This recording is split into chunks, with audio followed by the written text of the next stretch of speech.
Welcome to the Humble Brag Podcast. My name is Nate Mendel, and in this video we are going to explore why it is that so many men, I'm talking about Homo sapien males, rape women. An ungodly, unfathomable amount. But first, if you're watching this on YouTube and you want to hear the uncensored version of this episode, I highly recommend you follow me on Spotify or any other podcast platform. YouTube has strict censorship and explicit content guidelines that I'm going to try to follow for this video. Otherwise, they simply don't share my content to my very own subscribers. So in an attempt to play with the algorithm, so to speak, I am going to bleep out all the bad words. So if you'd like to hear this unedited, check it out on Spotify. Thank you.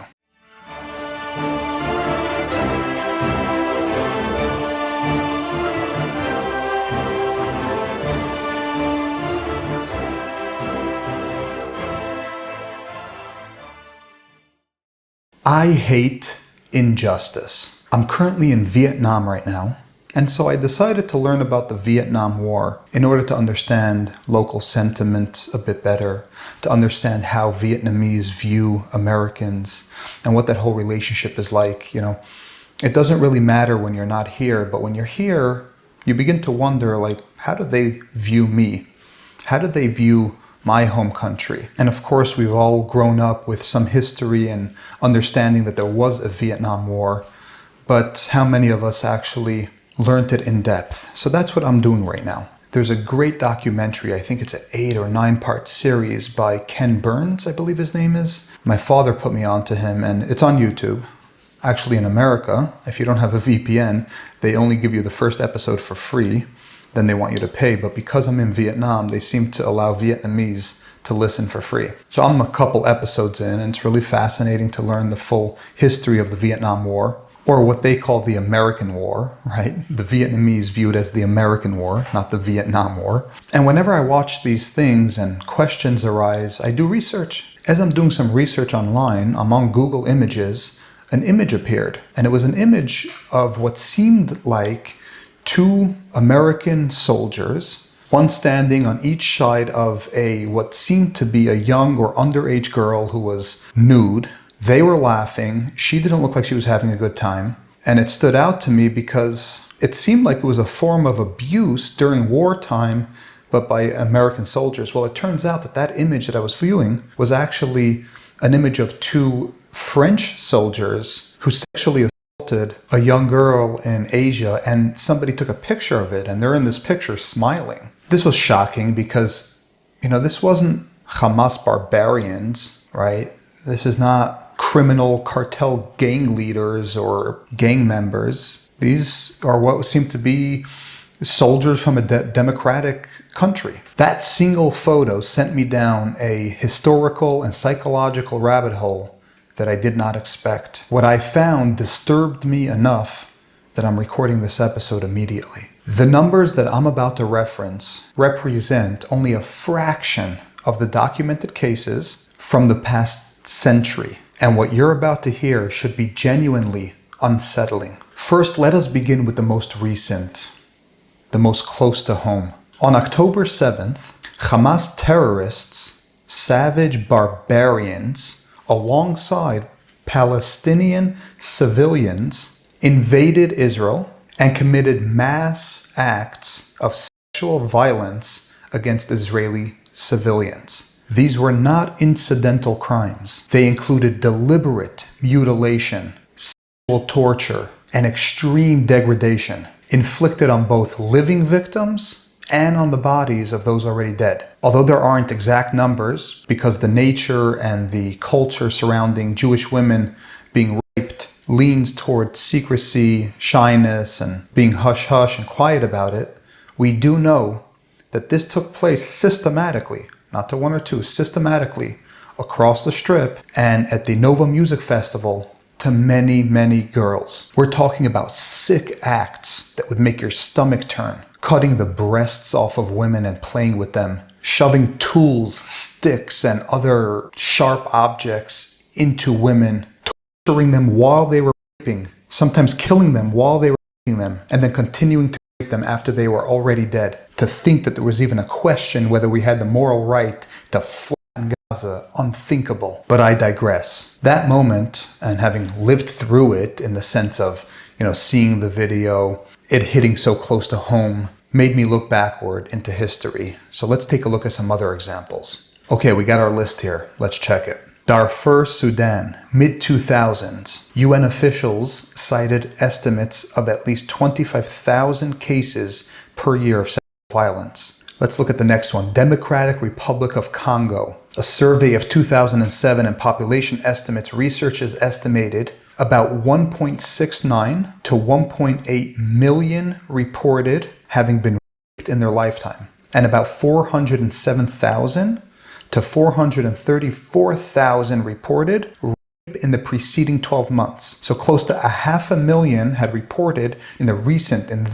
12 months having been close to 500,000. And this is not even a single war episode count, but it captures the scale amid a prolonged conflict and impunity. Next one, Sierra Leone, Civil War era, 1991 to 2002. A population-based study by Physicians for Human Rights extrapolated that as many as 215 to 257,000 women and girls in Sierra alone may have been affected by sexual violence. Their estimates combine war-related and non-war-related sexual violence in the conflict context, so it is not a pure count of battlefield incidents.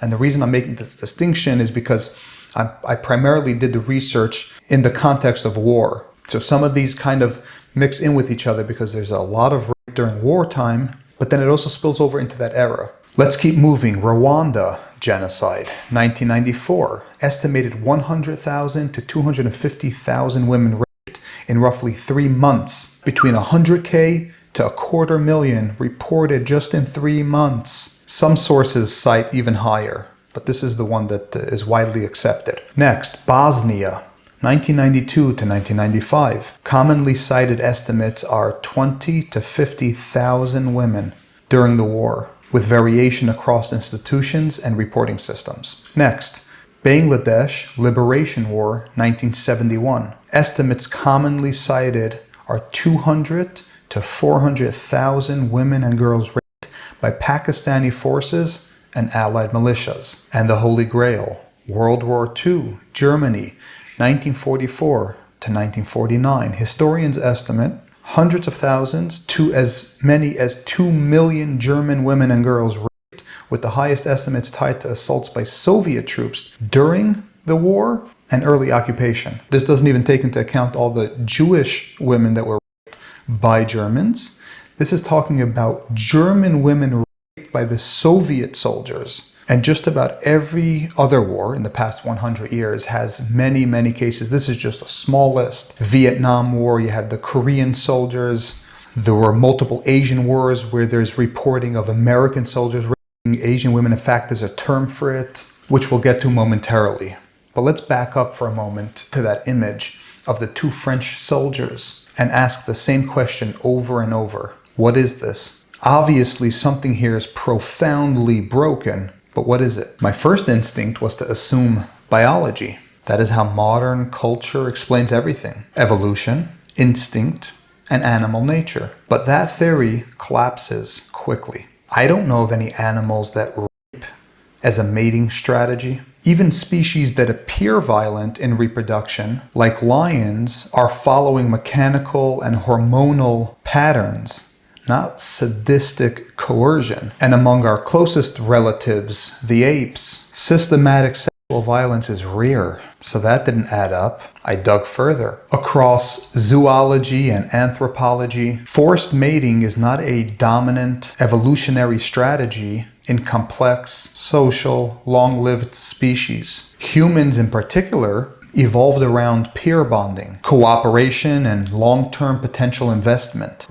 Is simply not adaptive for humans. So if it is not biology, and it is not instinct, and it is not evolution, maybe it's lust. But that explanation also fails. Even extreme sexual desire does not account for the violence, the cruelty, the humiliation, the group participation, the enjoyment of fear. I'm trying to understand why this is so prevalent during wartime. Imagine sending your 18-year-old to the military and then getting a phone call 3 years later that he participated in the rape of a woman across enemy lines. If the statistics are even partially accurate, this is not a fringe pathology. It is not one monster. It is many ordinary men. And that is what's terrifying about this. You'd have questions if you got that phone call about your son now, wouldn't you? You raised a good boy. What happened? So what kind of psychology allows this? Clinical and social psychology converge on the same conclusion.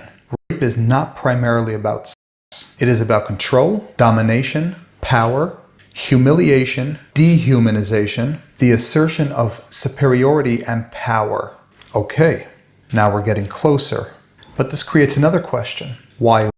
Men are already physically stronger. One properly placed uppercut to a woman would put her in the hospital for a week, if not kill her. If the goal is power, why not kill? Historically, that is how men demonstrate dominance over other men. We kill each other. But women are not meant to be eliminated.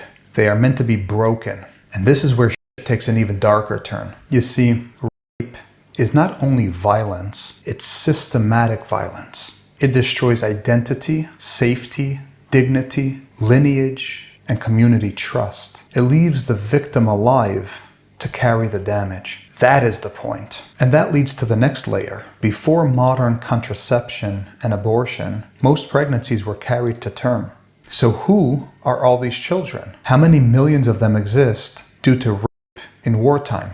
How do they live? What do they know of their origin? History gives us names for some of them. One example is the Amerasian population, the combination of the word American and Asian.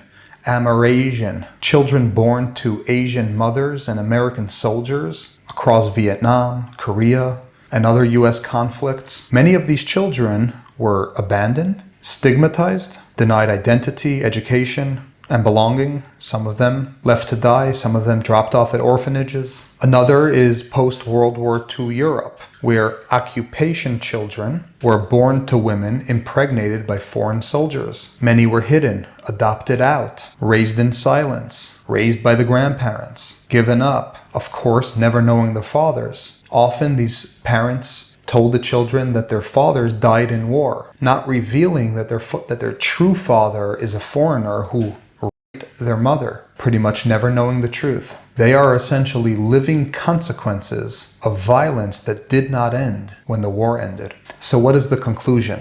It is not our biology, it is not evolution, it is not animal instinct. It is human intelligence combined with power, ideology, hierarchy, and moral disengagement. And that is why I'm so repulsed by it. Degeneracy, the lack of morality. The same mind that can build civilizations can also engineer cruelty at scale. Think about it.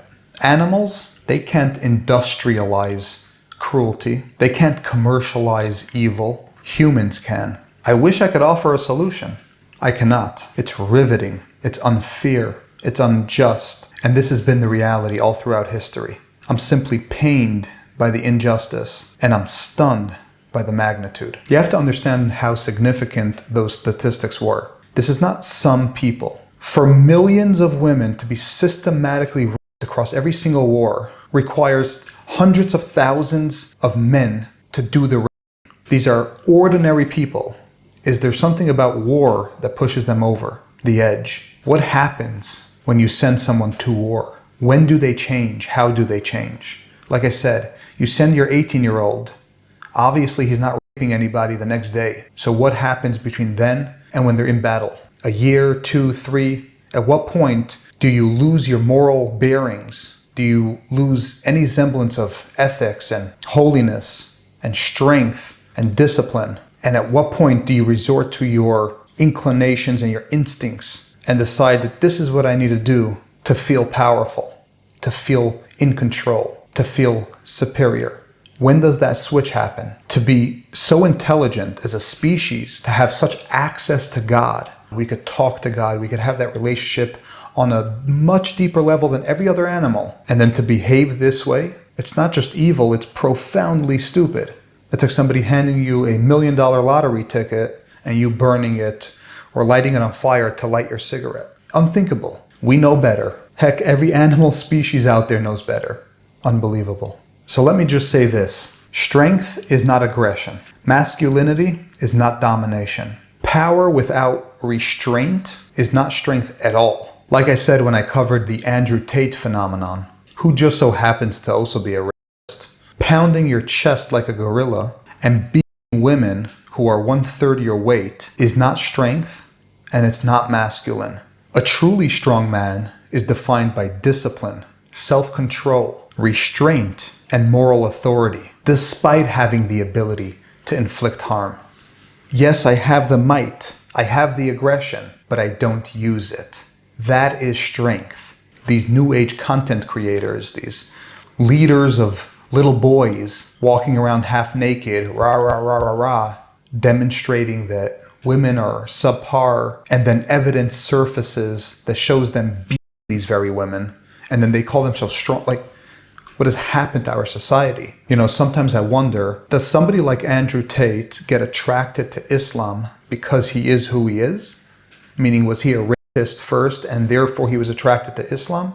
Or does it work in reverse? If you join Islam, you will come around to being okay with abusing underage women. Like, which one happens first? But self-control, it's hard to find these days. It's something we've abandoned. I sometimes watch these court cases where parents are on trial for inflicting harm, killing, murdering their children. And I get so worked up, I can't even sit still sometimes when I watch it. All I feel at that very moment is, put me in a room with that individual. Just put me in a room, close the doors. Let me witness an individual hurting a child, hurting a woman. I'd slice them both astern. And what pains me is that most people wouldn't step in. We live in a bystander world. Not only do people not have the courage to stand up against evil in real life physicality public, they don't even have the power to do so when it comes to words, when it comes to online. So we have half the world influencers promoting degradation, immorality, and pure evil, and of course mountains of lies, and people don't even have the courage to stand up to that. Again, it reminds me of a story. I was in Meron, Israel, for Lag BaOmer a few years ago. It was the only time I was up there. And it was the year that they had that human crush, or the stampede, that killed 30 or 40 people, I think, or maybe more. I was there that year. I recorded an episode about it. And I was having a certain experience. There were so many people there. It was during a period when I was dealing with more anxiety in my life.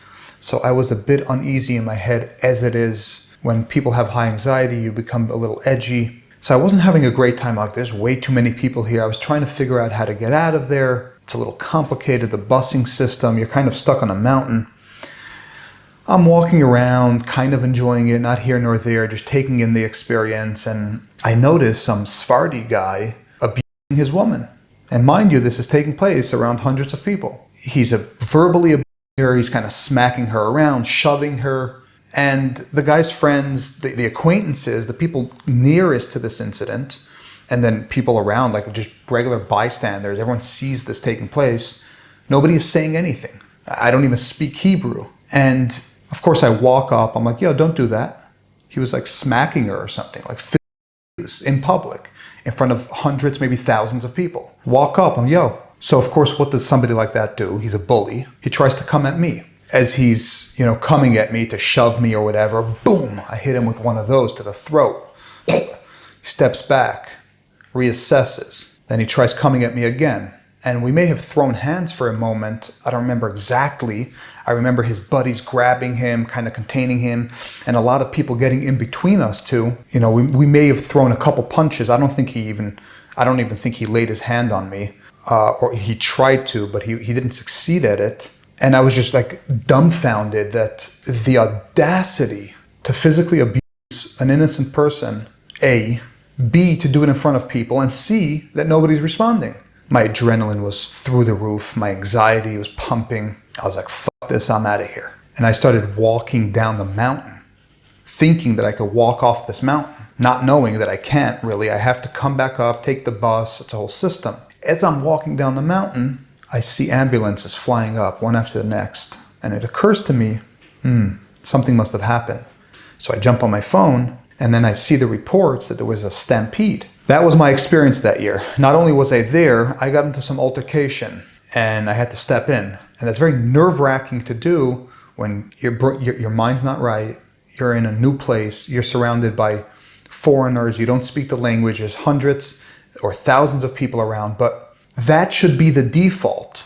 It reminds me of another story, and this might just speak to who I am, but we can still glean something out of it. I'm hiking with my wife, and all of a sudden I see a black bear, and I'm like, stop. So my wife was in front of me, and there's a black bear right on the trail. This is upstate New York. We're doing section hiking or whatever. So I get in front of her, tell her to get behind me, and I pull out this blade that's probably 12 to 14 inches long. And because this black bear it was a bigger one, it was right on the trail, and it's just right there, 15 feet from us or 20 feet from us, because we kind of came around a turn. The playbook is probably to back away. I'm not wired that way. Pull the blade out, crouch down, and the bear starts circling us, and I'm growling, and I'm like, I'm ready to go. Right? The bear starts walking around us slowly, like this is straight out of a horror film. My wife's behind me, and I'm like moving her. I got this big, it's like a miniature sword. I didn't have a beer spray. After that incident, I picked up some beer spray. But the point is do we have that instinct to protect the innocent by any means necessary, at your own detriment, and at the expense of your own harm? Or do we cower? Do we run away? We need to be men who stand up for the innocent, who protect the innocent. That's who we need to be and embody. That story, so the bear is slowly circling us. It was almost like it was like a stare down and a showdown. I run toward it, and its instinct was to react by running. So I run, it starts running, and then it stops. I stop. It was at that moment that we both had to reassess, okay, I kind of bluffed. He reacted out of instinct, but he called my bluff, and I also stopped. And then it may have started moving away, and we moved back. And then as we're moving away, we turn, and there was another black bear up the mountain, and then there was another one in the distance. So we felt like we were in a horror film. We're just trotting along a trail, having a good time, and there's a bear, and we're having this encounter. And then we're trying to get away, and then there's another beer, and then there was another beer. Thank God nothing happened. It was an interesting story. If I had it on film, instant million views. But the point that I'm trying to bring out is the courage. Are these things scary? Yeah, they're scary. Can you get hurt? Yes. Getting into a fight in Miron with some Sephardi kid who has 20 friends next to him could get me beat up and put in the hospital. It could get me killed. I still will not, you will not beat a woman in front of my presence. I can't understand the bystander mentality. If you're watching abuse of innocence, I hate injustice. In most cases, there's nothing I could do about it. But if it's in front of me, this is a microcosm to the sheer scale of abuse that takes place. The scale and how common it is for men to have that inclination and the ability to abuse and rape a woman. Because this is the point that I was trying to make, is that it's not a small percentage. For millions of women to get raped, tens of thousands in every war, this is being done by hundreds, thousands, and maybe even hundreds of thousands of soldiers. And the fact that it's not even spoken about so much, and it's not reported, and it's not studied, is alarming. So I don't have the answer. I'm just repulsed by the phenomenon itself. All I can say is, as human beings, you don't need to exert power that way. It's the way that I view it, it's weakness. Losing your self-control, beating, assaulting, or assaulting a young person, a woman, a child, is the epitome of weakness. Someone who does that is essentially demonstrating that they have no self-control. That's weakness. Strength is self-control. And so maybe it just comes down to simple ethics. Maybe that's what we're lacking in this world, in the 21st century. Ethics, some good musser. Anyway, I had to get that off my chest. Thank you for listening. If you enjoyed this episode, please subscribe and turn on the notifications because, as I said, YouTube, for example, it will simply not share my stuff to my own subscribers that I spent 10 years building up. So if you want to hear my episodes when they are released, turn on the notification bell. Thank you for tuning in. Until next time, peace and love. Leave a like and subscribe.